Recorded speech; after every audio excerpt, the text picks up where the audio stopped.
기억이 나는 말씀 읽을 것입니다. 같이 읽겠습니다.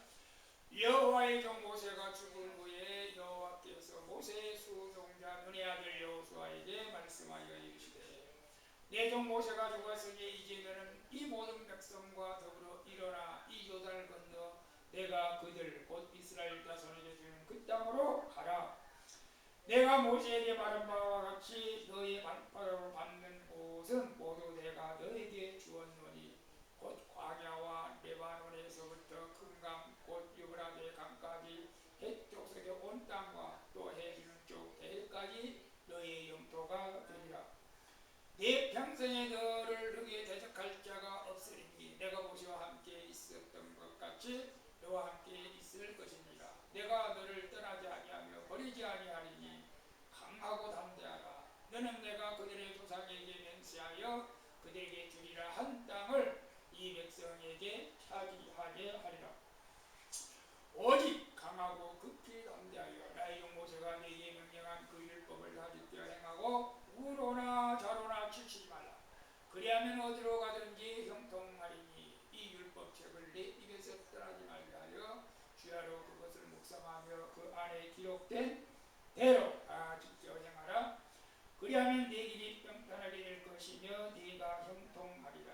내가 네게 명령한 것이 아니냐. 강하고 담대하라. 두려워하지 말며 놀라지 말라. 네가 어디로 가든지 네 하나님 여호와가 너와 함께 하느니라 하시니라. 아멘. 오늘 본문 말씀을 통해서 내 인생을 형통하게 하는 비결. 여러분 인생이 어떻게 형통했다고 생각합니까? 우리 모두가 그런 공통된 소망이 있어요. 내 인생이 좀 형통했으면 좋겠다. 형통. 나뿐만 아니라 사업하는 분들은 사업이 형통했으면 좋겠다.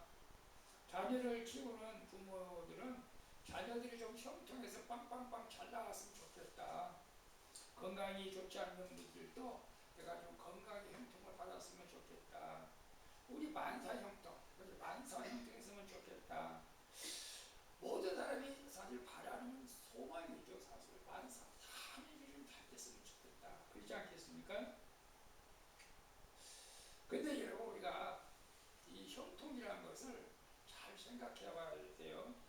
세상에서 돈이 많이 벌고 높은 지위에 오르고 남들이 부러워할 만한 집을 가졌고 차를 가졌고 그래서 성공이라고 말하는 그 사람, 그런 사람을 우리가 형통했다라고 보기에는 우리가 영적으로는 맞지 않는 거죠, 사실은. 근데 많은 사람은 이 성공, 형통하기 위해서 저도 이제 그 한때는 뭐 성공하는 비결이라는 책도 읽어보고 이런 일들을 했던 것 같아요. 왜냐하면 책을 많이도 읽어야 되니까 사실은. 21세기 거부 가장 성공한 인물 중 한 사람이 워렌 버핏이라고 하는 사람이 있는데 어떤 젊은 사람이 그 사람에게 찾아와가지고 그렇게 말을 했어요. 회장님, 저도 회장님처럼 성공하고 싶습니다. 그 비결이 무엇입니까?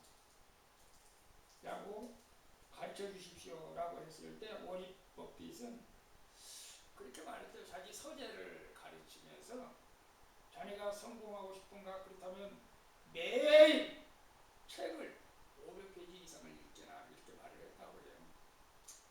지식은 복리 이자처럼 쌓이는 법이다. 그렇게 말을 했다고 해요. 물론 이 세상적인 지식을 가지고 세상에서 우리가 성공하는 것도 중요합니다. 그런데 중요한 것은 우리의 영혼의 문제, 우리 인생의 근원적인 형통까지는 보장하지 않는다는 것을 우리는 알 수 있잖아요. 사실은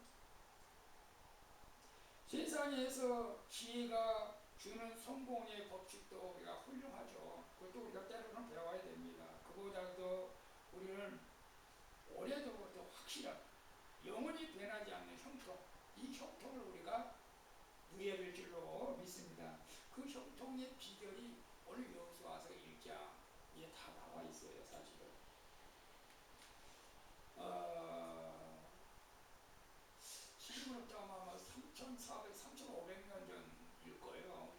성경 역사적으로 보면 예수님 태어나고 나서 1500년이니까 2000년 지났으니까 모세가 살아있을 때 그때 이제 그 여호수아서가 이제 기록되었어요. 모세가 기록했다고 볼 수가 있어요.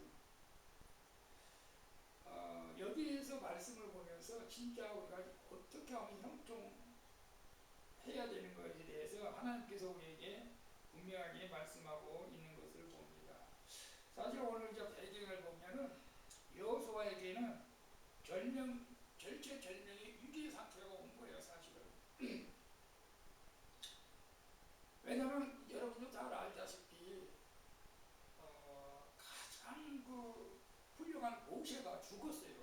이스라엘 백성들이 그렇게 존경하고 따르던 모세가 죽었습니다. 그러면 많은 사람들이 조금 침체하게 되잖아요. 침체하게 되는데 모세가 죽었는데 문제는 이 모세가 해야 할 일을 여호수아가 맡아서 해야 된다는 거예요. 이거 참 감당하기 어려운 거예요. 사실은 쉬운 일 아니에요. 모세처럼 능력도 받은 것도 아니고 얼마나 여호수아가 두려워했을까. 여러분 상상을 해보세요. 200만 명을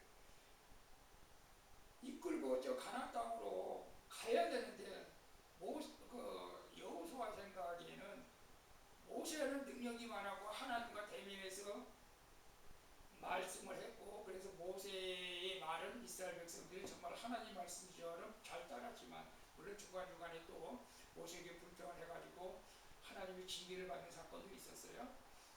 근데 과연 내가 모세처럼 그렇게 할 수 있을까? 그런 두려움도 있었을 거예요, 사실은. 큰 교회, 담임 목사님이 은퇴하고 다른 젊은 목사님들이 청동할 때 그런 걱정들을 많이 하더라고요. 내가 저 담임 목사님처럼 과연 내가 이 교회를 이렇게 훌륭하게 이끌어갈 수 있을까? 염려 아닌 염려가 되는 거죠, 사실은. 그래서 기도를 좀 더 많이 하겠죠. 자, 오늘 1절, 2절 보게 되면 이렇게 나옵니다. 여호와의 종 모세가 죽은 후에 여호와께서 모세의 수종자 눈의 아들 여호수아에게 말씀하여 이르시되 내 종 모세가 죽었으니 이제는 이 모든 백성과 더불어 일어나 이 요단을 건너 내가 그들 곧 이스라엘 자손을 이루는 땅으로 가라고 하나님께서 직접 말씀하시는 거예요. 근데 이상해. 저는 이제 성경을 읽다 보면 사실은 여호수아는 모세의 종이었잖아요. 저는 성경을 때 아니 모세도 아들 2명 있었는데 왜 아들한테 계수하지 않고 종한테 이 바톤을 넘겼을까 상당히 의아해했던 적도 있어요, 사실. 왜냐하면 구약에는 전부 다 왕권 다 자식들에게 이렇게 물려주고 그러잖아요. 제사장은 실제로 이제 그렇고 아론부터 이제 아론의 자식들로 이제 제사장들로 가는데 모세가 죽고 나서 하나님께서는 여호수아를 선택을 한 거예요. 모세의 자녀를 선택한 게 아니었다. 이것은 뭘 의미하느냐? 그만큼 여호수아에게 믿음이 있었다는 거죠. 하나님을 확실히 신뢰하는 그 모든 사람들보다 비록 종이었지만 믿음이 있었다는 거예요. 그런데 모세가 죽었다. 이제 네가 일을 해야 된다. 200만 명을 네가 이끌고 저 요단강이 건너서 철병으로 무장하고 있는 가나안 족속이 있는데 그 땅 족속과 싸워서 네가 들어가야 된다. 이렇게 말을 하는 거예요. 여호수아가 사실 안 당한 거죠. 여러분 우리도 이제 살다 보면 눈앞에 캄캄할 때가 종종 그런 사건을 만날 때가 있어요. 지금은 이제 그런 사건이 없어서 우리가 이제 태평하게 지내고 있지만 저도 과거에 그랬던 적이 있어요. 정말 캄캄해 안 보일 때가 있어, 안 보일 때. 그때 우리는 이제 사실 그럴 때 이 말씀을 우리가 알고 있었더라면 하나님 앞에 이제 기도하고 하나님의 음성을 들으면 힘을 낼 수가 있는데 사실 많은 사람들이 낙심을 하게 되잖아요. 낙심해가지고 세상 쪽으로 가서 그냥 폐인처럼 살아가는 사람 많고 또 자살도 하고 그런 사람이 많아요, 사실. 여호수아 상당히 그런 압박감, 밤잠을 이루지 못하는 그런 일을 만난 거예요, 사실은. 예. 근데 여기에서 참 믿음이 중요한 거예요, 믿음. 우리가 매화대 장군이 그 1950년 6.25 전쟁 당시에 인천, 우리나라 전선이 저 낙동까지 밀려갔을 때거든요. 북한이 낙동까지 막 대구까지 막 밀고 들어갔을 때인데, 사실 우리가 생각할 때는 저기 매화대 장군이 저기 진주 쪽으로 오든지 부산 쪽으로 오든지 이렇게 와서 다시 밀고 올라가야 되는데, 매화대 장군이 어디로 들어왔어요? 인천 상륙작전하고 인천으로. 근데 그 당시에 많은 사람들이 반대했대요. 왜냐하면 인천은 간만에 그 조수가 9m 정도, 9m 정도 멈춰요. 그 갯벌이 만약에 썰물을 떼면, 일부니까 썰물이 가물이 나갈 때면 그 갯벌을 부리들이 못 들어간다. 그래서 그 인천 상륙작전 성공 확률은 그 당시에 5,000분의 1이었다고요. 5,000분의 1. 매화대 장군님, 이건 정말로 안 됩니다. 모든 지휘관들이 안 된다고 했는데, 여기서 참 매화대 장군이 믿음이 있었어요. 매화대 장군이 이렇게 말했다고요. 그래, 적들도 우리처럼 생각할 것이다. 도저히 이번 인천 상륙작전은 할 수가 없다. 적들이 우리를 그렇게 생각한다. 그러나 우리에게는 하나님의 섭리와 지원이 있다. 이승민을 잘 믿고 우리 매화대 장군도 사실은 이승만 대통령하고 이제 친구이기도 하지만, 인간의 눈으로 볼 때 확률이 거의 제로였지만은 인천 상륙작에 성공을 했잖아요. 성공을 해가지고 이제 막 괴뢰군들이 그냥 앞에서 뒤에서 막 이렇게 포위돼가지고 막 도망치기가 정신없었죠, 사실은. 우리도 어떤 면에서는 이제 이 절망적인 상황이 올 수도 있어요. 이제 끝났다, 내 인생 끝났다. 어, 그렇게 그 여호수아도 난 이거 안 돼, 난 못해, 난 어떻게 내가 그렇게 일해, 난 자신 없어, 난 못해. 그럴 때 하나님이 찾아오신 내용이잖아요. 하나님이 찾아오셨어요. 직접 찾아오셨어요. 그래서 네가 형통하는 비결에 대해서 여호수아에게 가르쳐 주잖아요. 우리도 그 말씀을 우리에게 하나님께서 말씀하신 줄로 믿습니다. 첫 번째 원리가 뭐예요? 하나님의 약속을 붙잡아라, 붙잡아라. 형통의 비결은 뭐예요? 첫 번째, 하나님의 약속을 붙잡아야 합니다. 자, 보세요. 3절, 4절 보면, 5절까지 보면, 내가 모세에게 말한 바와 같이 너의 발바닥으로 밟는 곳은 모두 내가 너에게 주었노니, 곧 광야와 레바논에서부터 큰 강 곧 유브라데 강까지 해쪽의 온 땅과 또 해지는 쪽까지 너의 영토가 되리라. 그리고 5절에 네 평생에 너를 등에 대적할 자가 없으리니 내가 모세와 함께 있었던 것 같이 너와 함께 있을 것임이니라. 내가 너를 떠나지 아니하고 내가 너를 떠나지 아니하고 버리지 아니하리라. 이 약속의 말씀, 약속의 말씀입니다. 하나님께서는 어떤 무기를 준 것이 아니고 전략을 세워준 것이 아니에요. 약속하고 약속. 내가 너와 함께 하겠다, 이 약속. 우리도 똑같습니다, 사실은. 그리고 놀라운 것은 3절에 보면 모세에게 말한 바와 너의 발바닥으로 밟은 모든 것은 모두 내가 너에게 주었다. 이게 이제 주었다고 하는 것은 미래형이 아니고 줄 것이다가 아니고 주었다. 완료형이잖아요. 완료형. 이게 우리가 이제 문장을 읽을 때 이미 주었다는 거예요. 그건 뭘 말하는 거예요? 가나안 땅을 미리 주었다는 거예요. 하나님 약속했다는 거예요. 약속했다는 거예요. 이 우리 사람은 약속을 하면 잘 지키는 사람도 물론 있겠지만 약속을 정말로 헌신짝처럼 그냥 어기는 사람도 많아요, 사실은. 근데 하나님의 약속은 변하지 않잖아요. 그러니까 그 약속의 말씀을 우리도 붙잡아야 될 줄로 믿습니다. 그래서 하나님의 약속은 특징이 뭐예요? 이미 주었고 승리했다 이거예요.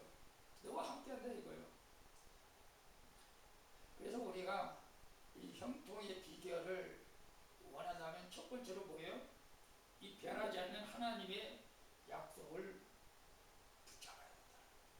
붙잡아야 된다는 거. 내가 너를 떠나지 않냐고 버리지 아니한다. 우리 마찬가지로 우리 권사님, 전사님, 저도 마찬가지예요. 저도 이 약속 말씀 붙잡아요. 사실은 우리가 조금만 하나님 말씀대로 살지 않으면 혹시나 하나님 나를 버리지 않았을까라고 혹시 또 불신앙을 가질 수도 있어요. 근데 우리 하나님은 절대 우리를 버리지 아니하십니다. 다윗이 비록 범죄에서도 버리지 아니하십니다. 우리가 회개해야 되겠죠. 범죄하면 우리도 사실은 인간이기 때문에 저도 늘 그래요. 목사도 인간이고 인간적인 생각을 많이 해요. 인간적인 생각을.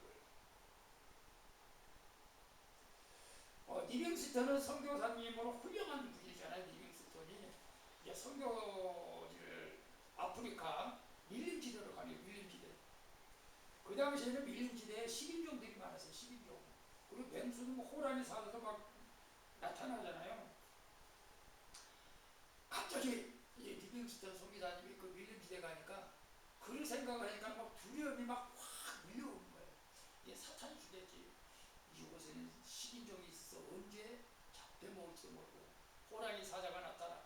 나는 호랑이 사자도 무섭지만 사실 뱀이 무서워. 아유 나 뱀 보면 진짜 징그러워가지고 도망가. 내가 왜 그러냐면 옛날에 시골에서 꼴을 배웠거든요. 속골을 배도 이제 논두렁 이제 속골을 배는지 초등학교 2, 3학년 때인가. 이 뱀들도 이 사람을 알아보고 독사했던 것 같아요. 이렇게 해가지고 나를 보고 쫓아오는 거야.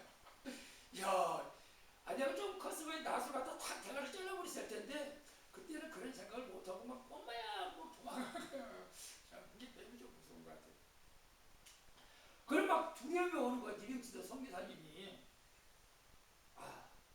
이건 내가 너무 무리한 거야. 이건 아니지.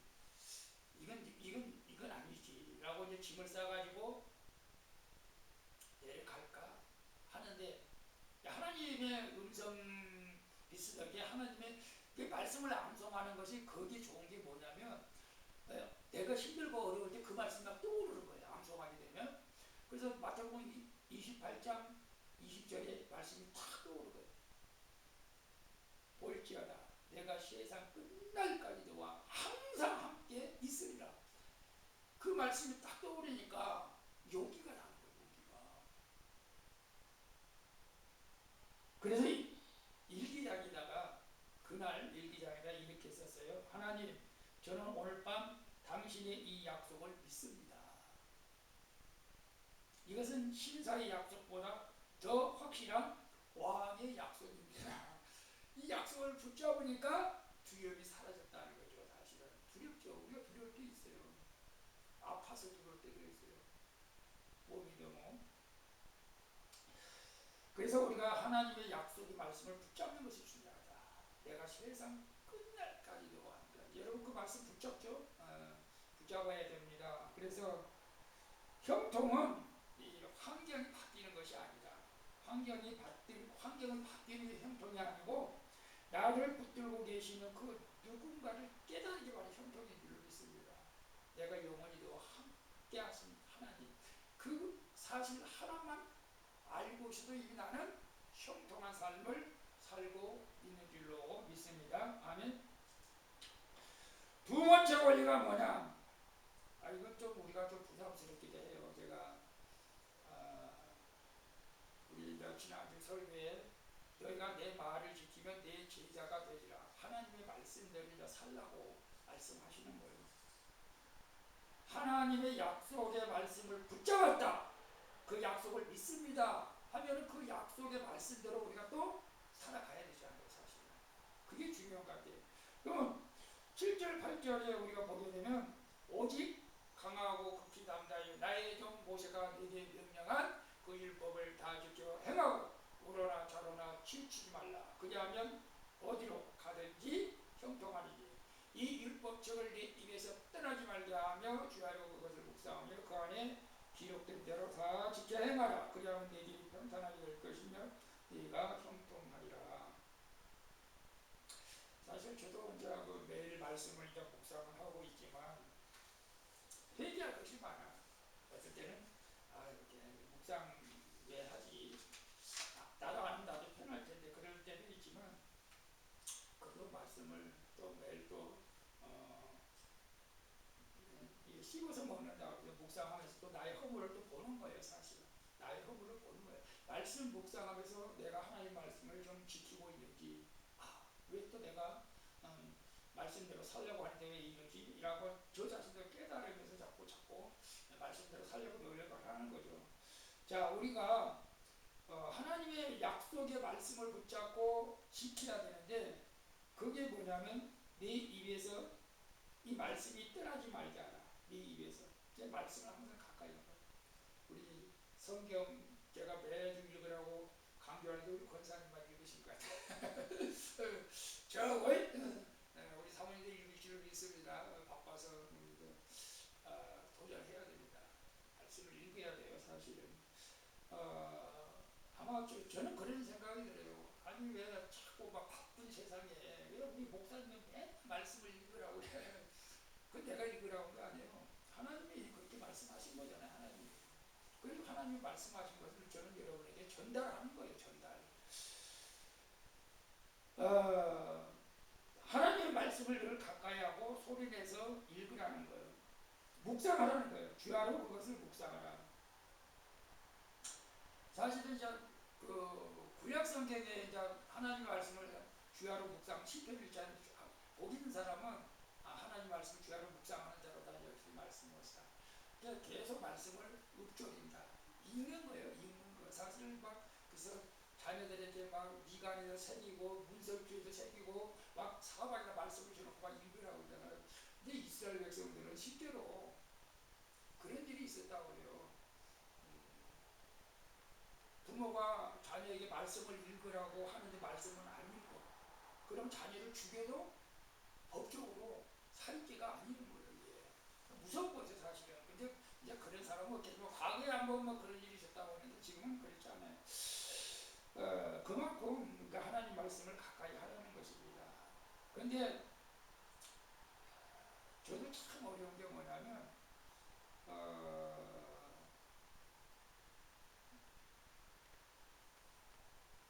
8절에 보면 율법책을 내 입에서 떠나지 말게 하고 주야로 그것을 묵상하며 그 안에 기록된 대로 다 지켜 행하라. 말씀을 지켜 행하라는 것이죠. 그래서 말씀을 아는 자가 아니고 듣는 자가 아니라 행해야 된다. 근데 야고보서에 가면 그래서 행함이 없는 믿음은 죽은 믿음이다. 사랑 누가 말한다. 사랑해야 된다. 사랑해야 된다. 사랑해야 된다. 라고 말만 하지 말고 실제로 사랑해야 돼. 도와줘야 된다. 도와줘야 된다. 아니 도와줘야 돼 실제로. 기도해야 된다. 기도해야 된다. 말만 하지 말고 기도해야 된다. 이거 우리가 실제로 해야 된다. 이거. 옛날에 그 우리나라 조선시대 때는 우리가 훌륭한 선비들은 그런 말을 했어요. 지행합일. 지행합일이 뭐예요? 아는 것과 행하는 것이 같아야 된다. 그 아는 거에 대해서는 반드시 행해야 된다. 이것이 우리 야고보서의 1장에 나오는 말씀이에요. 행함이 없는 믿음은 죽은 믿음이다.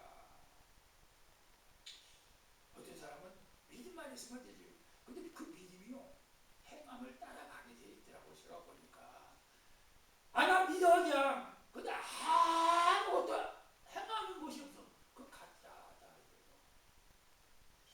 좀 모르겠어. 하나님이 판단하실지도 모르겠지만 우리 성령이 내 안에 들어와가지고 내가 믿음 생활을 하는데 하나님이 기뻐하는 일을 안 할 수가 없잖아요.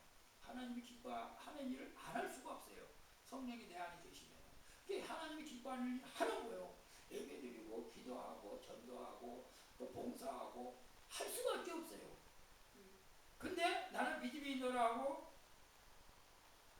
그냥 덥다 하는 사람, 없다 하는 사람, 말로만 행은 죽은 믿음이다.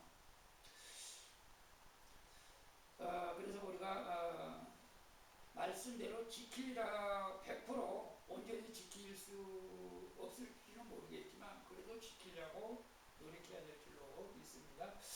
자, 세 번째 원리는 강하고 담대하라. 이제 6절, 7절, 9절에 보면 거기 동일한 말이 나와요. 강하고 담대하라. 6절에 오직 강하고 극히 담대하라. 9절에도 강하고 담대하라. 두려워하지 말라, 놀라지 말라. 18절에도 강하고 담대하라 라고 말씀하고 있어요. 왜 그랬을까요? 여호수아가 그만큼 두려워했기 때문에 그래요. 두려워했기 때문에. 내가 같이 이제 운동을 하면 저도 예수님 교회 나오시라고. 근데 자기는 누구를 의지하는 것이 싫대. 좀 자기 자아가 강하죠. 아니 내가 뭐 몰라서 너가 신을 나는 그거 의지하는 게 싫다는 거예요. 근데 저도 사실 한때는 그랬던 적이 있어요. 목사지만 지금은 아니 뭐 내가 하면 되는 거지 왜 내가 뭐 신을 의지해. 그럴 필요 없겠다. 집사 시절에도 그런 생각을 해요. 아니 내가 하면 되는 뭐 기도하러 뭐 기도원에 올라갈 필요가 있을까? 난 내가 혼자 한번 스스로 해보겠다. 근데 그 얼마나 내가 교만했는지 모르죠 사실은. 그러다가 이제 호되게 맞았지만 사실은 인간이 무슨 뭐 힘이 있겠어요, 능력이 있겠어요. 한 치 앞도 내다볼 수도 없죠 사실은. 강하고 담대하라. 이게 4번이나 했어요. 제가 우리 상황들이 두려움을 줄 만한 일들이 많이 있을 수도 있어요. 형통의 길을 가로막는 가장 큰 적은 외부의 적이 아니고 내면의 두려움이 있기 때문에. 내면의 두려움. 내가 두려우면 어떻게 할 줄 몰라요. 왜 우리들로 하나님께서 여호수아에게 강하고 담대하라고 4번씩이나 이렇게 강조를 했느냐. 지금 우리에게도 동일하게 우리에게 말씀하고 있는 것인데요. 첫째, 사명을 감당하기 위해서는 강하고 담대해야 됩니다. 강하고 담대해야 돼요. 하나님 나 이거 못해요. 저거 못해요. 이건 내가 부족합니다. 아니요. 강하고 담대하면 이길 수 있어요. 강하고 담대해야 돼요. 그리고 말씀을 지키기 위해서도 우리가 강하고 담대해야 돼요. 말씀을 지키기 위해서 참 강하고 담대해야 되는데 여러분들은 이제 그런 좀 우리 믿음이 있겠지만 강하고 담대해야 되는 이제 예를 들어서 저 같은 경우는 말씀드리면 저는 원래 이제 저도 이제 직장에 들어가면서 저는 무조건 주의를 쉽니다. 그 강하고 담대해야 돼 사실은 그것도. 주일날 안 나올 건데 쓸 거야 안 쓸 거야. 나한테 왜 그런 용기가 있었는지 그때 모르겠어요. 근데 주일날 쉬시라고. 그때 택시 운전할 때 사실 택시 운전하면 주일날 못 쉬거든요. 근데도 이제 하라고 해서 이제 일을 시작하긴 했어요 사실은. 근데 참 안 좋은 것이 제가 이제 그때 신호회 회장을 했었어요. 택시 회사에서 신호회 회장을 했었는데 말이 미키노토에서 말이 많아. 신회 회장은 맨날 주일날 쉬면 봐준다. 그러니까 내가 양심이 또 신앙 양심이 걸리는 거예요.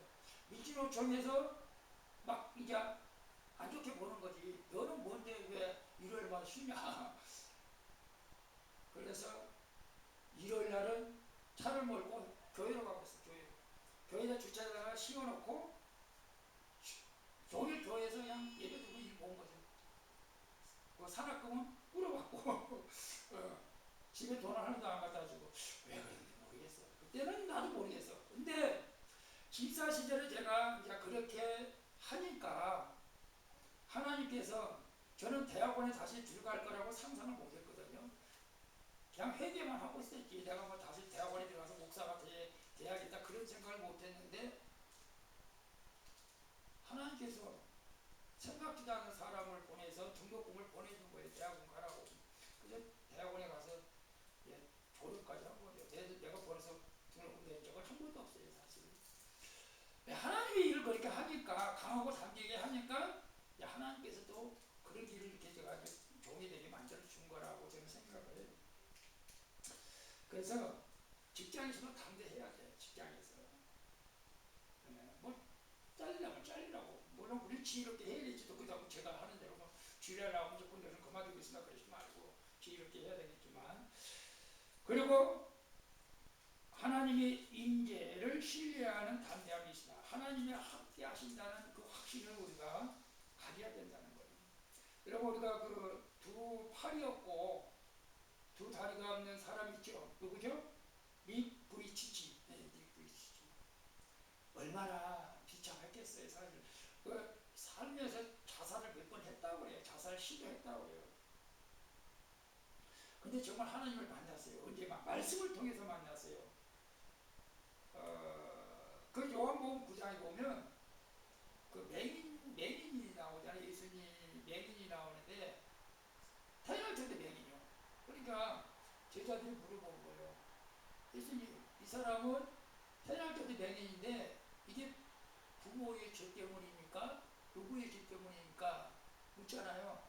근데 예수님께서 이건 부모의 죄도 아니고 조상의 죄도 아니고 하나님의 일을 나타내게 하는 것입니다. 이렇게 말하잖아요. 이제 그 말씀이 싹 온 거예요. 하나님의 일을 나타내고자 하심이라고. 하나님께서는 직접 말씀도 하시지만 이 성경 말씀을 그때그때 생각나게 하십니다. 그때그때 생각나면 그때 여러분이 하나님의 음성으로 들으시면 돼. 하나님의 음성으로 받으시면 돼. 거기에 능력이 나타나요. 거기에 힘이 있어요. 그러니까 하나님의 말씀이 딱 그 말씀이 피에 꽂히니까 그게 이 말씀을 통해 자신은 장애가 저주가 아니라 사명을 깨닫다고 해요. 놀라운 거죠 사실은. 그래서 두려움을 이기고 세상 밖으로 나와서 지금 어떻게 해요? 아름다운 아가씨하고 결혼돼서 자녀도 낳고 세계 70개국에 나가서 수백만 명에게 희망을 전하고 복음을 전하고 있잖아요 사실은. 그러니까 우리가 어떤 상태에 있든지 환경에 있든지 절망해서는 안 된다. 하나님이 함께 하신다는 이 약속을 말씀을 우리가 붙잡아야 될 줄로 믿습니다. 그래서 디모데후서 1장 7절은 하나님 우리에게 주신 것은 두려워하는 마음이 아니요 오직 능력과 사랑과 절제하는 마음이다. 우리에게 두려움을 주지 않아요. 하나님 두려움을 주는 건 악한 말이야. 근데 저도 가끔마다 어찌 막 두려움이 없을 때 이건 하나님이 주는 건 아니라는 걸 여러분은 100번 믿으셔야 돼. 두려움은 절대 하나님이 주시는 건 아니에요. 자, 그렇다면 오늘 우리가 어떻게 살아가야 될 것인가? 이제 모세가 죽었습니다. 엄청난 위기가 온 거예요. 여호수아에게. 모세의 죽음은 여호수아에게는 인생의 최대의 위기였음을 우리가 보게 됩니다. 우리도 그런 위기가 올 수도 있다는 거예요. 평생에 의지했던 직장을 하루아침에 쫓겨난 경우도 있어요. 좌절되죠. 평생에 나는 건강하지 않았는데 암 소식을 들은 사람이 너무너무 많아요. 사실은 건강 걱정 같다. 뿐만 아니라 사랑하는 사람이 떠나는 경우도 있어요. 세상에서 의지했던 기둥들이 무너질 때도 있어요. 근데 그때가 이제 하나님이 일하실 때다라는 것을 우리는 알아야 된다는 거예요. 우리 인생에 엄청난 위기가 왔을 때 그때 이제 하나님이 일하실 때다라는 것을 우리가 알아야 된다는 것입니다. 여러분도 알고 있을 거예요. 에디슨이 발명왕이잖아. 세계적인 발명왕. 그가 67세가 되던 1914년 그 연구소가 대화재가 발생했어. 대형 화재가 발생했어요. 평생 연구했던 것들이 모두가 다 불태워버렸어요. 용합필름, 실험기구, 몽땅 불태워버렸어요. 피해액으로 따지자면 뭐 수백 조 된다고 해요. 그 당시에.